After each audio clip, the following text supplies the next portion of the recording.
Welcome everyone. Today we talk about a legend, a real superstar of his time. His name, Gopal Bhatt. You know, every kingdom has its serious people, kings, ministers, guards, all with long faces. But Raja Krishna Chandra of Bengal, he was smart. He knew life needs a little tadka, a little spice. And that spice, my friends, was our Gopal Bhatt. What a character he was.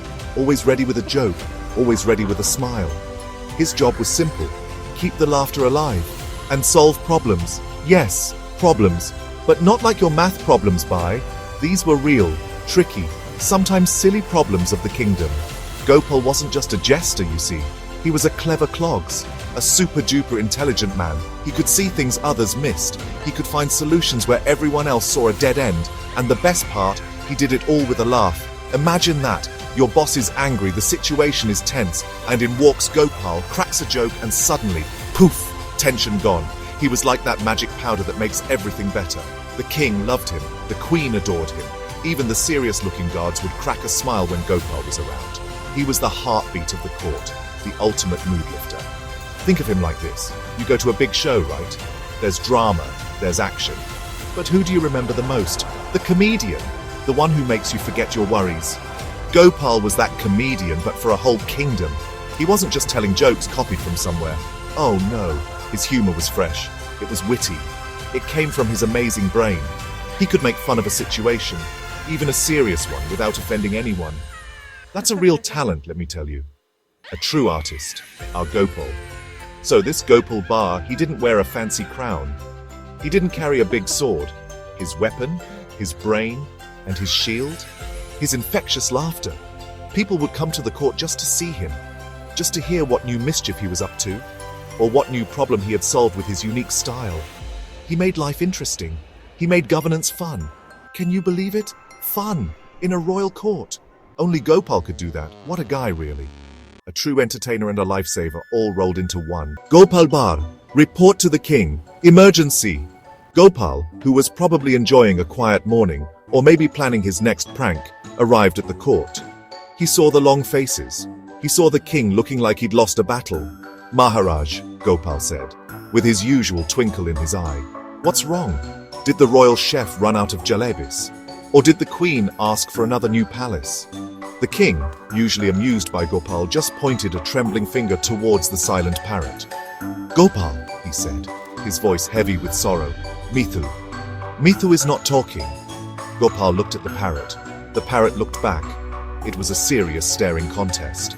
Gopal walked around the cage. He whistled a little tune. Mithu didn't even blink. Gopal then looked at the king. He looked at the anxious courtiers. He saw the plate of untouched exotic birdseed. He saw the worried royal doctor packing his bag of peculiar instruments. Gopal said, stroking his chin. A silent parrot, you say? Very interesting. Very, very interesting indeed. Did anyone try telling him a joke? Maybe he's just bored of the old court gossip and wants fresh material. Some courtiers giggled nervously. The king, however, was not amused. Gopal then began his investigation. He asked the king, Maharaj, when did Mithu last speak? What were his last words? Was he complaining about something? Maybe the quality of nuts these days. The king thought hard. He was fine yesterday morning, the king recalled. He was mimicking the finance minister's new tax proposal perfectly. Then in the afternoon, silence.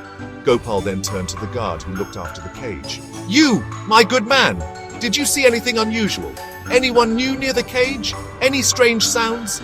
Did you by any chance try to teach him some boring philosophy? The guard, a big burly fellow, stammered. No, Gopalji, nothing. Only the new gardener was working nearby, singing very loudly. And, a little off-key, if I may say so. Gopal's eyes lit up, but he didn't let on. He continued his questioning. He asked the queen if Mithu had any secret parrot enemies. He asked the royal chef if he had accidentally served Mithu something bland. He even peeked into the cage and whispered to Mithu, Hey, Mithu Miyan, what's the secret? Did the king promise you a bigger cage and then forget? Blink once for yes, twice for no. The parrot, of course, did nothing. But Gopal was putting the pieces together. His mind was whirring like a supercomputer. A very funny supercomputer, that is. He had a hunch. A very Gopal-like hunch. The next day, Gopal announced, "Maharaj, I have found the solution to Mithu Maharaj's silence, but it requires a special ceremony." Everyone gathered. The king was hopeful. The courtiers were curious. Gopal brought in the new gardener, the same one the guard had mentioned. The gardener looked terrified. "Don't worry, my friend," Gopal said cheerfully. "Just sing your heart out. Sing like you sang yesterday near Mithu's cage." The gardener, confused but obedient, started to sing.